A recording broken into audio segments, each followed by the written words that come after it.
성경책 다 읽고 또 이제 글을 읽을 줄 아는 친구들도 한번 찾아보세요. 누가복음 2장 25절에서 38절.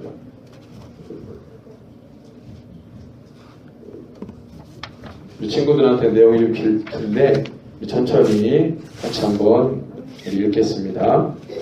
25절에서 38절을 찾았습니다. 다 같이 한번 읽습니다. 시작. 예루살렘에 시몬이라 하는 사람이 있으니 이 사람은 의롭고 경건하여 이스라엘의 위로를 기다리는 자라. 성령이 그 위에 계시더라. 그가 주의 그리스도를 보기 전에는 죽지 아니하리라 하는 성령의 지시를 받았더니 성령의 감동으로 성전에 들어가매 마침 부모가 율법의 관례대로 행하고자 하여 그 아기 예수를 데리고 오는지라.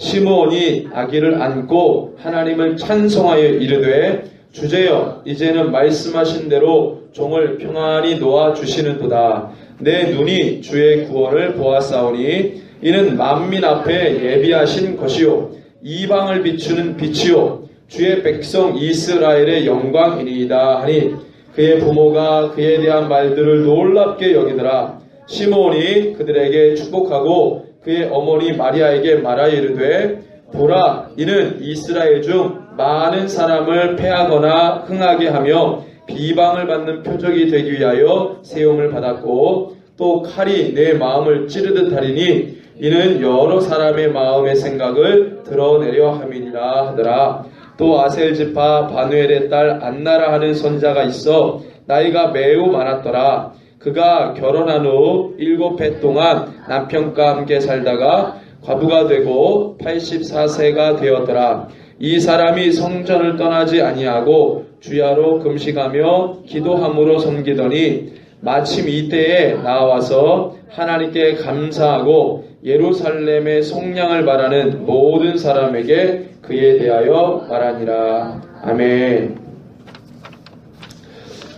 오늘 우리 말씀의 제목은 이방의 빛이요 이스라엘의 영광이라 라는 제목을 가지고 말씀 함께 나눕니다. 우리가 종래에는 스가랴 말씀 계속 수요 예배 때 함께 나눴는데 오늘 특별히 또 성탄절 전날이기 때문에 또 내일도 마찬가지겠지만 우리 성탄절 통화에서 우리 예수님이 이 땅에 오신 목적 이유에 대해서 우리 함께 나누는 시간을 갖겠습니다. 오늘 이 말씀에 보면은 예수님께서 이 땅에 오신 것에 대해서 기다리고 열망했던 사람들이 있습니다. 특별히 예수님께서 이 땅에 오신 부분에 대해서 기다리고 또 주님이 오심을 그 자리에서 함께 보고 영접한 자들이 있죠. 대표적으로 보면 세례요한 같은 사람, 두 번째는 이제 예수님의 어머니 아버지겠죠. 요셉, 마리아. 또 세 번째 누가복음에 등장하는 목자들, 양을 치는 목자들, 천사들을 만나서 천사들이 이야기해 주죠. 그래서 그것을 듣고 예수님 태어나신 곳으로 가게 되는 목자들. 또 마태복음에만 나오는 이 동방박사. 그리고 이제 다섯 번째 누가복음에 등장하는 우리 저와 여러분들 함께 읽은 시므온과 안나. 물론 모든 이스라엘 사람들, 모든 유대인들은 메시아를 기다렸습니다. 메시아는 이스라엘 백성들을 우리 어린이들하고 있으면 질문을 많이 합니다. 질문 반, 설교 반. 나중에 질문은 목사님께 따로. 자, 그래서 이스라엘의 구원을 줄 메시아를 다 기다렸어요. 모든 유대인들, 어떤 유대인도 메시아를 기다리지 않는 사람은 없었습니다. 다 기다렸지만 조금 다르죠. 우리도 신앙도 여러 가지 편차가 있듯이 차이가 있잖아요. 세게 믿는 사람, 살살 믿는 사람, 많이 예수님 사랑하는 사람, 덜 그런 사람들 있듯이 유대인들 중에도 메시아를 기다리긴 기다리되 정말로 기다리는 사람과 그냥저냥 기다리는 사람이 있는 거죠. 제가 나열한 특별히 동방박사, 세례요한, 동방박사, 시몬, 안나 같은 사람들은요, 그 부류 중에서도 정말로 기다렸던 사람들이라고 말할 수 있습니다. 동방박사는 유대인은 아니지만 천체를 관측하는 사람으로서 어떤 시대의 징조를 별의 움직임과 현상으로 이렇게 연구하면서 그것을 이렇게 깨달았던 그런 박사들, 그런 자들이라고 얘기를 합니다. 근데 이 사람들이 천체를 관측하다가 이상한 별 하나를 보게 되죠. 그리고 그 별이 주는 전설 또는 어떤 이야기를 이 동방박사들은 알고 있었습니다. 고대 시대에는요, 과학자, 역사가, 점술가 다 한 직종이었어요. 과학자도 되고 점술가도 되고 그다음에 무슨 뭐 술객도 되고 다 됐습니다. 이제 이런 사람들이 어떤 하나의 이 자연의 오묘함과 어떤 이런 이치들을 깨달으면서 왕에게 시대가 이렇게 갈 겁니다. 뭐 이런 걸 알려주는 좋은 역할을 했던 거죠. 동방박사들이 그런 부류의 사람들이었는데 딱히 메시아를 기다렸던 건 아니지만 막연하게 어떤 이 전설을 생각해내면서 이 별이 주는 의미가 아주 크구나. 우리가 지금까지 이 별을 기다려왔던 거 아닌가. 그러면서 어떤 이 국가 간의 외교 때문에 다른 국가에 가가지고 뭐 이렇게 하는 것도 아니라 자기네들이 자발적으로 몇 명인지는 확실치는 않지만 여러 가지 어떤 이 자료들을 가지고 또 선물을 가지고 오거든요. 선물을 가지고 온다는 것은 준다는 의미 아니겠어요? 근데 이게 무슨 유대의 진짜 왕이었던 헤롯 왕에게 주는 선물이 아니었고 어떤 다른 존재에게 선물을 주려고 선물을 준비했습니다. 3가지 선물. 그래서 그 선물을 가지고 갔다는 것은 아마도 동방박사들은 메시아까지는 아니겠지만 이방민족이기 때문에 어떠한 이 전설과 이야기에 대해서 알고 있었던 사람들이 아닌가. 그래서 그 존재를 만나면은 이 선물을 주려고 했던 거 아니겠는가. 이렇게 생각을 하죠. 이게 왕에게 줄 것이었다면은 헤롯 왕에게 만났을 때 이 선물을 줬어야 되는데 그때 주지 않거든요. 어쨌든 간에 이 동방박사 그렇고 세례 요한은 여러분들 잘 아는 대로 정말로 메시아를 기다렸던 사람이고 정말 뜨겁게 기다렸던 사람 중에 한 사람입니다. 그래서 얼마나 뜨겁게 기다렸냐면 광야에서 다른 사람들은 성읍에서 편안하게 살지만 이 세례 요한만큼은 광야에서 불편하고 어렵게 생활하면서 금욕 세상하고 전혀 타협하지 않으면서 금욕 생활을 하면서 이 메시아 오는 길을 준비했죠. 그런데 이 사람 좀 다르게 준비했습니다. 뭐냐면 다 같은 유대인들이 이스라엘 사람들이 메시아를 준비를 하는데 이 세례 요한은 말씀을 붙들면서 메시아를 기다렸습니다. 유대인들도 물론 말씀 알겠다 그러지만 사실상 우리하고 별반 다를 게 없어요. 우리도 같은 그리스도인이지만 말씀을 더 많이 하는 사람이 있고 그렇지 않은 사람이 있듯이 유대인들 중에서도 그런 사람들이 있습니다. 천차만별. 성인식을 할 때에는 모세오경을 다 외워야 되는 그런 관문이 있지만 나이가 들면서 또 이 생활을 하면서 그걸 다 잊어버립니다. 유대인들도 어느 정도. 그래서 자기가 랍비 쪽으로 가고 싶다 그런 사람들은 말씀을 연구했겠지만 생활전선으로 뛰어드는 유대인들은 밥 벌어먹게 살기 바쁘지 뭐 오세오경 달달 외우고 살지 않아요. 그거는 이제 성인식하고 그런 이 절차, 관문 어렸을 적에 그럴 때만 한번 이렇게 통과 의례식을 하는 거였죠. 어쨌든 간에 유대인들도 막연하게 기다려왔던 메시아. 그렇지만 세례 요한은 말씀을 붙들면서 진짜로 기다린 거예요. 이 사람은 가짜가 아니라 진짜였어요. 진짜 메시아를 기다렸던 겁니다. 그래서 말라기의 말씀이라든가 말라기에 보면은 흡사 세례 요한의 모습과 같은 이 이야기를 하죠. 그래서 우리 말라기 3장을 한번 볼까요?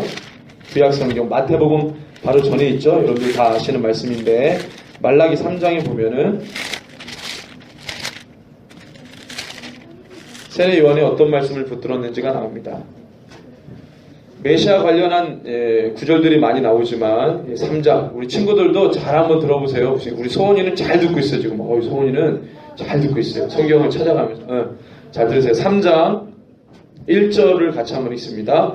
만군의 여호와가 이르노라 보라 내가 내 사자를 보내리니 그가 내 앞에서 길을 준비할 것이요 또 너희가 구하는 바 주가 갑자기 그의 성전에 임하시리니 곧 너희가 사모하는 바 언약의 사자가 임하실 것이라. 아멘. 자, 히브리어 원어로 내 사자를 보내리니 할 때 내 사자라는 말은 말라키라는 단어입니다. 말라키가 이제 그 내 사자. 말라크 하면 말하는 존재, 말라크. 네, 말라키 그러면은 뒤에 나의라는 1인칭 단수가 붙죠. 그래서 나의 사자, 내 사자, 말라키. 그 밑에 보면은 언약의 사자 그러면 이거는 마샤입니다. 마샤. 히브리어로 마샤. 우리는 메시아라고 발음하죠. 한글 발음은 메시아. 히브리어 발음은 마샤입니다. 그러니까 다시 말하면 자, 만군의 여호와가 이르노라. 다른 거는 히브리어가 복잡해가지고 중요한 부분만 제가 히브리어로 읽습니다. 만군의 여호와가 이르노라. 보라, 내가 말라키를 보내리니 그가 내 앞에서 길을 준비할 것이요 또 너희가 구하는 바 주가 갑자기 그의 성전에 임하시리니 곧 너희가 사모하는 바 마샤가 임하실 것이라. 이렇게 된다는 얘기죠. 자, 그러면은 마샤가 오기 전에, 문맥상 마샤가 오기 전에 누구를 먼저 보낸다는 거죠? 하나님이 내 사자 말라키를 보낸다는 겁니다. 말라키를 먼저 보내서 마샤의 올 길을 준비한다고 문맥상 돼 있어요.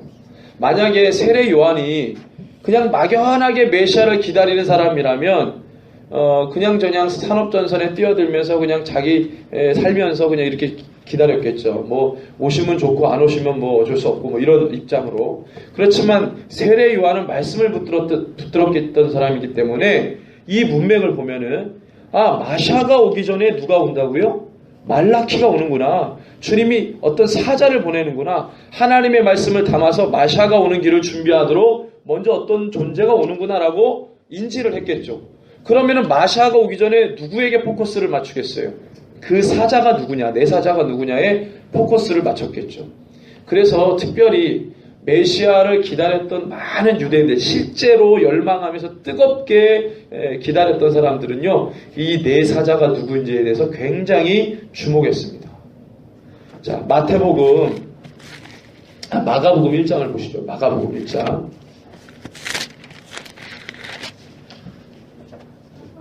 마가복음 1장에 보면 제가 좀 읽겠습니다. 예, 우리 친구들도 잘 찾고 있어요. 자, 잘 들으세요. 하나님의 아들 예수 그리스도의 복음의 시작이라. 선지자 이사야의 글에 자, 보라, 내가 내 사자를 내 앞에 보내노니 그가 내 길을 준비하리라. 자, 여기까지 읽겠습니다. 이 2절이 선지자의 글인가, 선지자 이사야의 글인가요? 어디 말라기의 글인가요? 말라기의 글입니다. 근데 왜 이사야라고 되어 있냐면, 이 선지자, 유대인들에게 선지자 그러면 대표적인 선지자 있습니다. 엘리야라든가 이사야라든가 뭐 이런 선지자들이 있습니다. 엘리야 같은 경우는 자기가 사역했던 것을 글로 쓰지 않았기 때문에 문서가 없어요. 엘리야서가 없잖아요. 이사야서는 있습니다. 이사야는 유대인들이 존경하는 선지자 중에 한 사람이에요. 그러니까 이사야를 존경하고 우선시하는 그 사상에 입각해서 그냥 이사야 글이라고. 그러니까 모든 선지자의 글을 이사야의 글로 그렇게 보는 경우도 있습니다. 그래서 어쨌든 간에 중요한 것은 이게 말라기서에 나오는 3장 1절에 나오는 글인데, 자, 보라, 내가 내 사자를 내 앞에 보내노니 그가 내 길을 준비하리라. 광야에 외치는 자의 소리가 있으리되 너희는 주의 길을 준비하라. 그의 오실 길을 곧게 하라. 이 3절은 이사야의 글이 맞습니다. 그러니까 2절은 말라기의 글이고 3절은 이사야의 글입니다. 이거를 함께 봐가지고 그냥 전부 이사야의 글로 본 것이죠. 이사야가 유명하기 때문에 존경하고. 자, 그렇게 봤습니다. 그래서 보니까 4절에 보니까 세례 요한이 광야에 이르러 죄 사함을 받게 하는 회개가 세례를 전파하니. 그리고 6절에 보니까 요한은 세례 요한을 말하죠. 낙타 털 옷을 입고 허리에 가죽띠를 띠고 메뚜기와 석청을 먹더라. 이렇게 말합니다. 열왕기서에 보면은요, 엘리야가 이렇게 살았어요. 엘리야가. 그래서 유대인들은 선지자 그러면 엘리야 선지자가 가장 위대합니다. 엘리야 선지자. 그래서 예수님이 변화산 사건에서 딱 두 사람이 나옵니다. 예수님 빼고 모세하고 엘리야가 나와요. 엘리야가 굉장히 유대인들에게는 선지자 그러면 엘리야. 근데 이 마가복음은 예수님이 승천하시고 한 40년 후에 요한 마가라는 바울의 제자가 쓴 겁니다. 근데 그 사람이 이 복음서를 쓰면서 먼저 2절과 3절의 선지자의 글을 인용하죠. 그죠? 세례 요한을 등장시키기 전에 먼저 2절과 3절을 먼저 이야기합니다. 그 이야기할 때 2절의 이야기가 중요해요. 말라기의 말씀을 인용한 2절이 뭐냐면 마샤가 오기 전에 아까 내 사자를 먼저 보낸다. 모든 유대인들 정말로 그냥저냥 기다리는 사람들 말고 진짜로 기다리는 사람들은 누구를 주목했다고요? 이 내 사자가 누군지. 왜? 이 내 사자가 누구인지를 알면 마샤가 누구인지를 알기 때문에, 이 내 사자가 마샤를 증언해 줄 거기 때문에, 이 내 사자가 마샤의 길을 준비할 것이기 때문에, 가르쳐주고 있기 때문에, 지시하기 때문에 내 사자가 중요했단 말이죠. 내 사자가 누구인지를 밝혀내는 게 예수님을 증언하는 거랑 똑같습니다. 그래서 이 요한 마가가 처음에 언급했던 2절의 선자의 글과 그 다음에 쭉쭉 얘기해서 나오는 사람 누구가 나오죠? 6절에? 누구를 지목하죠? 바로 세례 요한을 지목한다는 거예요. 그래서 유대인들이 가장 유명하게 생각하는 엘리야의 모습, 광야에서 낙타 털옷으로 입고 금욕주의 생활을 하면서, 그죠? 광야에서 뭐 이런 나는 것을 먹고, 그죠? 성읍에서 사는 게 아니라 사람들과 떨어져서 뭔가를 이렇게 준비하는 사람 같은 형상의 이미지를 누구에게 투영시키냐면 세례 요한에게 투영시켜서, 그가 바로 예수님 마샤에 오실 길을 준비한, 예수님을 메시아로 지목한 그 말라키 내 사자였다라고 이야기를 하는 것입니다. 그래서 여러분들 이 말씀의 복음서에 보면은 이 세례 요한이 이제 예수님에게 세례를 줄 때 뭐라 그러죠? 이 고백이 나오잖아요. 그죠? 이 7절에 보니까 마가복음 1장 7절이죠. 그가 전파이르되 나보다 능력 많으신 이가 내 뒤에 오시나니 나는 굽혀 그의 신발끈을 풀기도 감당하지 못하겠다. 그리고 누구에게? 예수님에게 세례를 딱 주는데, 예수님과의 대화 속에서 와, 당신 나에게 세례 받으면 안 되신, 내가 당신에게 세례를 받아야 되는데 당신이 왜 저에게 세례를 받습니까? 하나님의 뜻이다. 이렇게 예수님 대화하잖아요. 그러면서 세례 받고 올라오신 예수님 머리 위에 뭐가 임하는 걸 봐요? 세례 요한이 성령이 비둘기같이 임하는 것을 세례 요한도 봅니다. 그래서 청년 예수가, 세례받으러 오는 청년 예수가 바로 메시아, 말라기 3장 1절에 말씀하신 그분이라는 것을 세례 요한이 압니다. 그런데 세례 요한의 제자들이 어떻게 합니까? 여러 가지 많은 소문들이 있으니까 어떻게 해요? 예수님께 가서 묻죠. 당신이 정말 우리가 기다리는 그리스도가 맞습니까? 그때 예수님이 뭐라고 대답하죠? 성경에 뭐라고 돼 있는지 읽어봐라. 압제당한 자가 자유케 되고 병든 자가 치유받고 죽은 자가 살아나고 이런 것들이 기록이 되어 있어요. 그거는 마샤만 할 수 있는 일이거든요. 그것을 유대인들이 붙들고 있었어요. 그런데 예수님이 지금 그 일을 하고 있다는 것을 그 제자들에게 얘기해주고, 제자들이 그 얘기를 받아서 누구에게 합니까? 자기 스승 세례 요한에 가서 얘기합니다. 그래서 예수님이 세례 요한도 알 것이다, 그렇게 얘기하거든요. 우리 예수님이 메시아이십니다. 그리스도이십니다. 예. 자, 그래서 누가복음에 보면은 그렇게 이 메시아의 오심을 기다리고 준비했던 사람들이 있다는 거예요. 그 중에 한 명이 세례 요한이었습니다. 그리고 요셉과 마리아는 그냥저냥 기다렸던 유대인이었지만, 특별히 요셉은 예수님이 다윗의 혈통으로 오시는 분이었기 때문에 다윗의 혈통, 물리적 혈통, 그것을 제공했던 사람이죠. 그죠? 그가 인지하고 있었는지는 모르겠지만 내 혈통에서 메시아가 날 거다 전혀 몰랐죠? 요셉은 전혀 몰랐어요. 그러니까 말라기 3장에 있는 내용과 맞죠? 부지불식간에 주가 성전에 임할 것이다. 자기 아버지도 몰랐고 어머니도 몰랐어요. 천사가 나타나서 가브리엘이 가르쳐줘. 그것을 보고 그리스도인 것을 알았죠. 이름을 예수라 하라. 임마누엘이라. 어디에 나와 있죠? 마태복음 1장에 나와 있습니다. 이는 예수의 뜻 이름이 뭐죠? 우리 지난주 주일날 했는데 예수 이름의 뜻이 뭐죠? 자기 백성을 따라해보세요. 자기 백성은 저희 죄에서 구원할 자. 네. 예수의 이름 뜻이거든요. 그래서 아기가 태어나면 예수라고 이름을 지어라. 그리고 그 예수님의 이름 뜻은 자기 백성을 저희 죄에서 구원할 자. 구약에 보면 또 예수라는 이름 나오죠? 구약의 예수라는 이름이 여호수아라는 이름입니다. 히브리 언어로 아람어로 똑같아요. 예슈아라고 발음하거든요. 여호수아도 예슈아, 예수도 예슈아 똑같습니다. 발음이. 예, 예슈아라고 발음이 아람어로. 자, 그래서 이 요셉과 마리아도 바로 예수님 오실 길을 준비했던 사람입니다. 자, 오늘 이 말씀에 시몬과 안나가 등장하는데 오늘 저희가 좀 보려고 하는 것은 이 시몬과 안나가 기다렸던 건 맞는데 이들이 예수님 아기 예수를 안고 할례 받으러 온 아기 예수를 안고 했던 고백이 중요합니다. 거기에 왜 메시아가 와야 되는지를 분명하고 정확하게 고백했기 때문에 이게 중요한 거죠. 기다린 사람도 그렇지만 이 예수님이 오신 목적에 대해서 분명히 알고 있느냐. 기다리긴 기다리는데 잘못 알고 있으면 그거는 모르는 것보다 낫죠. 그렇죠? 모르는 것보다 낫지만 그래도 우리가 제대로 알아야 되니까. 그런 의미에서 시몬과 안나 한번 우리가 보겠습니다. 시몬은 소개를 하는데 25절에 이 사람은 의롭고 경건하여 이스라엘의 위로를 기다리는 자라.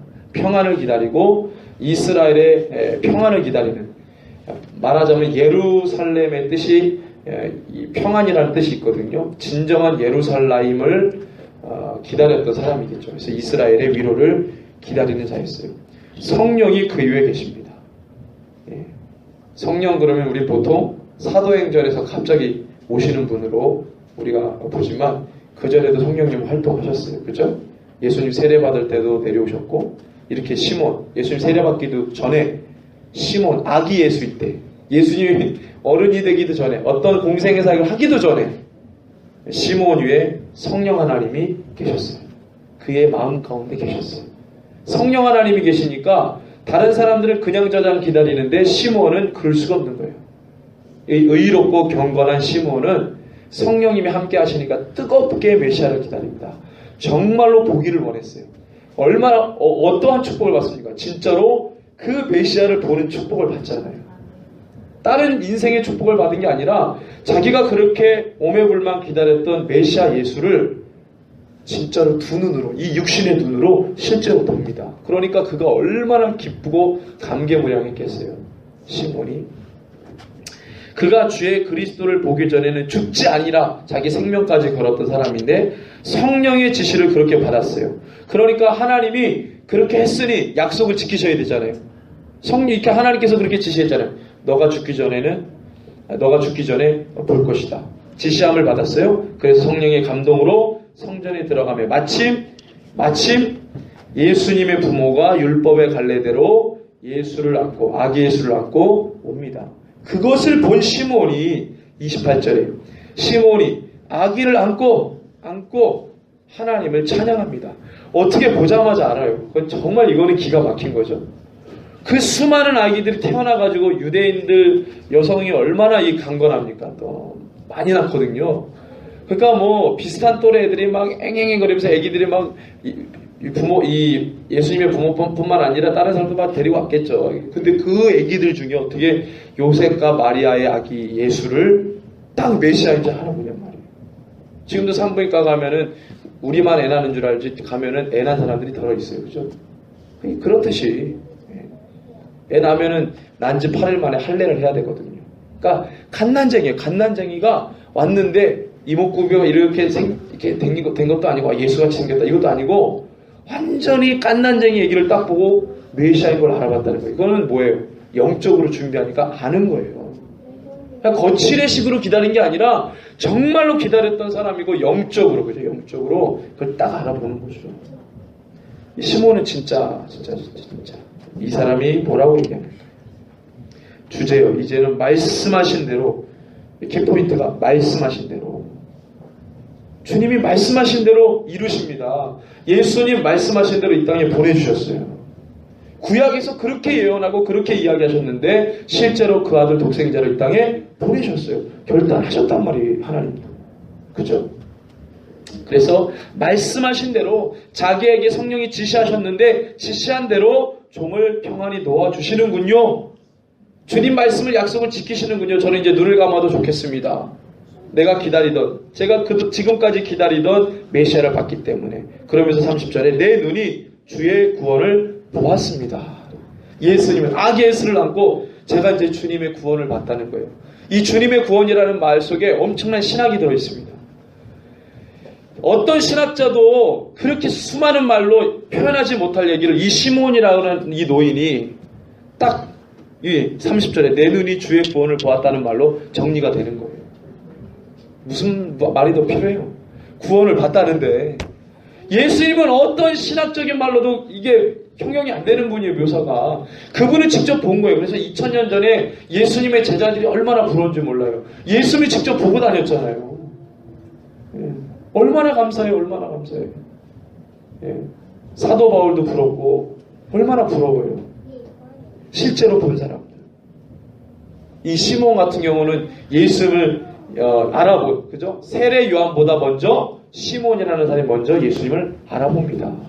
자기 부모도 지금 어리둥절할 때예요. 지금 요셉과 마리아도 내 속으로 났지만 사실 지금 이 핏덩이가 지금 이게 진짜 메시아인지 그리스도인지 아리송할 때예요 지금. 근데 누구는 시몬은 정확하게 알아본 거예요 지금. 그리고 정확하게 고백을 하는 거죠. 이거 엄청난 겁니다. 내 눈이 주의 구원을 보았다. 이는 그 다음이 중요합니다. 만민 앞에, 오늘 말씀의 제목이 이방의 빛이요 이스라엘의 영광입니다. 제가 이방의 빛이라는 부분에 대해서 좀 이렇게 말씀드리려고 합니다. 유대인들이거든요. 유대인들은 이방인을 개 취급 여겼습니다. 선민사상이 있어서 우리만 구원받는다. 유대인들의 선민사상. 우리만 구원받아. 혹시 니네들도 구원해줄까? 한번 생각해보자. 뭐 이런 입장 갖고 있었어요, 유대인들. 그래서 너희들 이방인들이 갠데 너희들은 정말로 구원받을 수 없는 존재들인데 율법도 모르고 뭐 할례도 안 받고 너희들 개야 그랬거든요. 유대인들은 그렇게 인종차별했단 말이에요. 유대인들이. 근데 그런 입장을 갖고 있었던 유대인들 중에 시므온은 무슨 고백을 하냐면 이는 만민 앞에 내 눈이 주의 구원을 보았는데 이는 만민 앞에 예비하신 것이라고 말합니다. 유대인을 뛰어넘었다 이 말입니다. 주님의 구원이 유대인을 뛰어넘었다. 선민사상에 사로잡힌 다른 어떤 유대인들의 교만과 자만을 뛰어넘는 거예요. 아주 낮은 자세로 하나님의 구원은, 여러분들 이 유대인들의 교만이라고 하는 것은 하나님 다음이에요. 위치가 엄청나게 교만합니다. 지금도 교만하거든요. 세상 지식을 자기네들이 다 가지고 있다고 생각해요.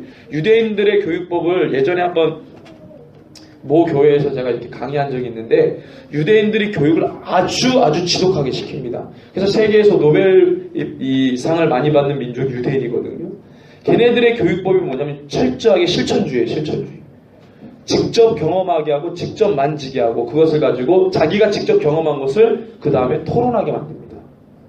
그러니까 이 두뇌가 막 돌아요. 직접 자기가 보고 경험한 것을 하여튼 앉았다 하면은 토론이에요. 토론 문화가 엄청 잘 되어 있습니다. 유대인들은. 이 뇌를 계속 굴리는 거예요. 정지시켜 놓지 않아요. 계속 돌립니다. 유대인들 아이들은 이 미디어를 잘 안 보게 해요. 잘할 때. 계속적으로 이걸 돌리게 만드는 거예요.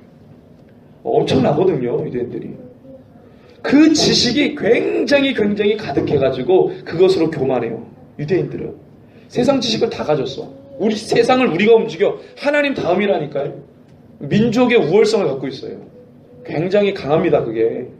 그런 유대인들이 하나님의 구원이 유대인들을 통해서 이게 세계를 장악하고 뭐 이런 생각을 갖고 있는 유대인들 가운데 이 시몬은 하나님이 모든 구원을 만민 앞에 펼쳐놓았다. 누가 쏙 빠지는 거예요? 유대인, 이 민족 우월성을 싹 빼버린 거예요.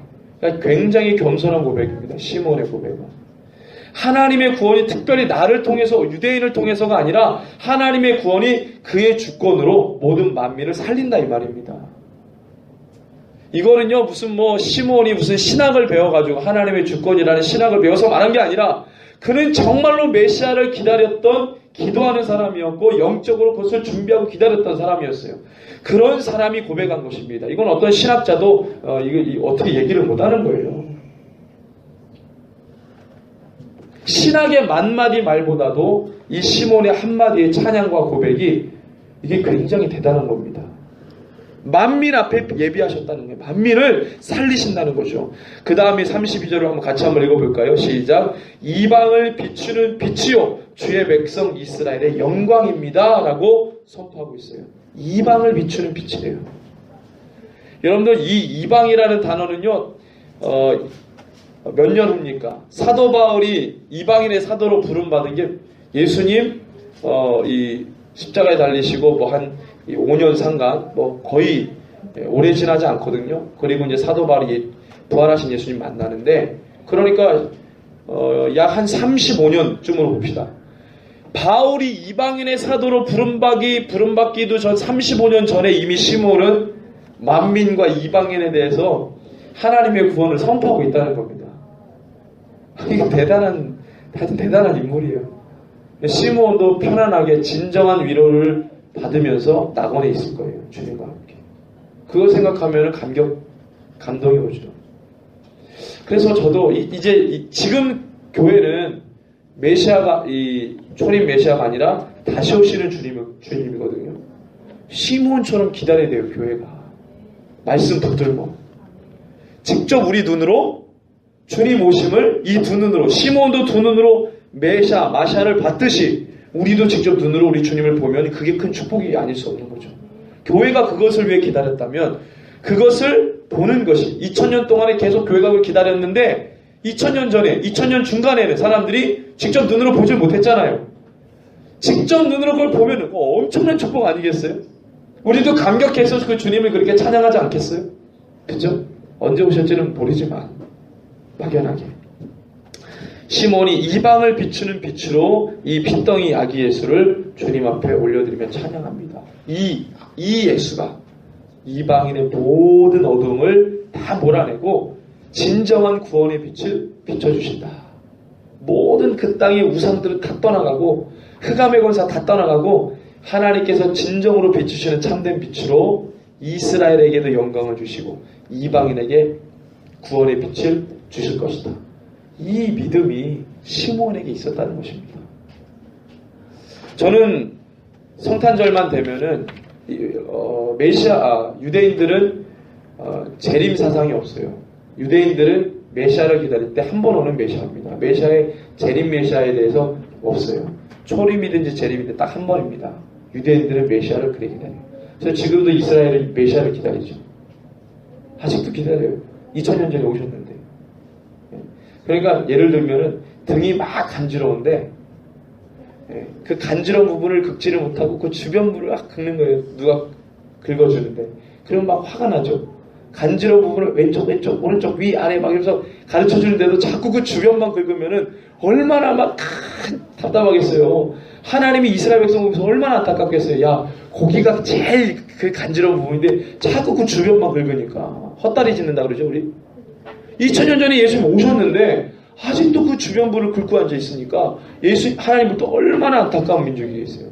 마지막 때에 그들도 주께로 돌아오죠. 지금 메시안 입주가 생겨나고 있죠. 퍼센테이지는 작지만 이스라엘에서 지금 지하교회가 일어나고 있습니다. 그들이 예수를 영접하면은요 엄청나게 회개를 한대요. 2000년 동안 예수님을 죽인 죄, 2000년 동안에 예수님을 외면한 죄, 이 죄가 토설돼서 나오는데 지금 유대인들이 뭐 알아요? 2000년 전에 자기 민족이 지은 죄를 막 토설해서 나오는데요. 막 계속 회개가 나오는데요. 예수님을 영접한 유대인들이. 하나님이 그 고백을 들을 때 정말 시원하죠. 이 민족이 어디부터 민족이에요? 지금 민족의 기원으로 따지면 수천 년 전의 민족입니다. 유대인들은. 아브라함 때까지 언약의 아버지 아브라함 때까지 가면은 이스라엘이라는 민족이 원래 없었잖아요. 셈족이죠. 셈족. 엄연히 말하면 아브라함이 셈족이거든요. 노아의 첫 번째 아들 아닙니까? 셈족이에요. 아브라함은. 이스라엘이라는 민족은 이 손자 야곱 때, 그죠? 야곱을 이스라엘로 불렀고 야곱에서 나온 12아들들 가지고 12지파 세워서 이스라엘 민족이 됐잖아요. 그러니까 원래 이스라엘 민족이라는 게 없어요. 그거는 언약의 이름입니다. 이스라엘로 하겠다 약속하고 그때부터 이스라엘 민족이 된 거예요. 그죠? 그러니까 이 언약 아브라함 때부터 치면은요 이 이스라엘 민족은 역사가 굉장히 오래된 거예요. 유네스코에서 우리나라 한민족의 인류의 기원이라고 해가지고 우리나라 인류의 역사를 10,000년으로 보더라고요. 10,000년. 유네스코가. 10,000년. 뭐 그러거나 말거나 중요한 건 우린 이 주님이니까. 어쨌든 간에 이 유대인들이 그렇게 수많은 역사 속에서요. 예수님을 부정한 죄, 그 모든 죄들을 이 유대인들이 토설해서 주님 앞에 나오는 거죠. 대단한 민족입니다. 그래서 이 하나님께서 정말 이 이스라엘 민족을 사랑하시고 그래서 예수를 믿게 하고 그래서 주의 구원을 보게 하는 그 놀라운 역사를 하나님께서 이스라엘 백성들에게 허락하시고 열어놓으실 거라고 믿습니다. 오늘 그래서 이 말씀에 보면은 중요한 것은 이방의 빛이죠. 그래서 이방을 비추는 빛으로 지금 열방의 예수를 믿는 그리스도인들이 많죠. 그래서 이스라엘부터 시작된 이 그리스도인이라고 하는 안디옥 교회에서부터 그리스도인이라고 불려졌죠. 예수 믿는 사람을. 그때 그 전에는 예수를 믿는 사람을 어느 정도로 이해했냐면 유대교에서 삐져나온 하나의 분파 정도로 이해했습니다. 로마인들이 볼 때 예수 믿는 사람은 이 유대교에서 약간 이단적인 이 성향을 가지고 삐져나온 하나의 유대 종파로 본 거예요. 그러니까 유대 종파가 에세네파, 바리새파, 사두개파 뭐 여러 가지 파가 몇 개가 있는데 그 파 중에 예수 믿는 파 이렇게 본 겁니다. 잔가지. 로마인들이 볼 때, 이방인들이 볼 때 유대 예수 믿는 사람 그랬어요. 근데 그 예수 믿는 사람들이 안디옥 교회에서부터는 뭐라고 불렸다고요? 그리스도인이라고 불리기 시작합니다. 그들끼리 그리스도인, 우리는 그리스도인이야. 그리스도인이라는 말 자체가 뭡니까? 메시아, 그리스도, 기름 부음 받은 자와 함께하는 자라는 거예요. 예수님과 함께하는 자, 그리스도인입니다. 우리가 그리스도인이에요. 그 그리스도인이 이제는 뭐예요? 다시 오실 주님을. 그때부터 우리 주님은 하늘에 올라가셨죠? 그리고 약속하시며 가셨어요. 내가 본 그대로 올 것이다. 반드시. 그래서 2000년 동안에 이 교회가 그리스도인이 이제는 주님 다시 오실 길을 예배하면서 재림 예수를 기다리는 거죠. 그래서 저는 이 성탄절 되면은 주님이 이 땅에 오신 목적과 그 다음에 다시 오실 주님에 대해서 생각합니다. 그래서 말씀을 준비해도 항상 그렇게 준비해요. 2000년 전에 주님이 오신 것은 우리가 반드시 기억해야 될 분명히 중요한 건데 그 다음에 우리가 뛰어야 될 방향은 바로 다시 오실 주님이죠. 근데 늘 이 두 가지 중에 오신 주님, 이제 그분은 승천에 가셨으니까 기념만 하면 돼요. 성탄절, 예수님 오셨다 기념만 하면 되고 또 오신 목적에 대해서 다시 깊이 상고하면 되죠. 중요한 건 이제 뭐예요? 우리가 도약을 한다, 뛰어야 된다. 어느 방향으로? 그러면 다시 오실 예수님의 방향으로 도약하고 뛰어야 되는 것이죠. 그것이 아니고 다시 초림 예수를 보기 위해서 뛰어가는 역행하는 거예요. 역행. 지나온 시간으로 볼 때도 역행하는 거죠. 지나간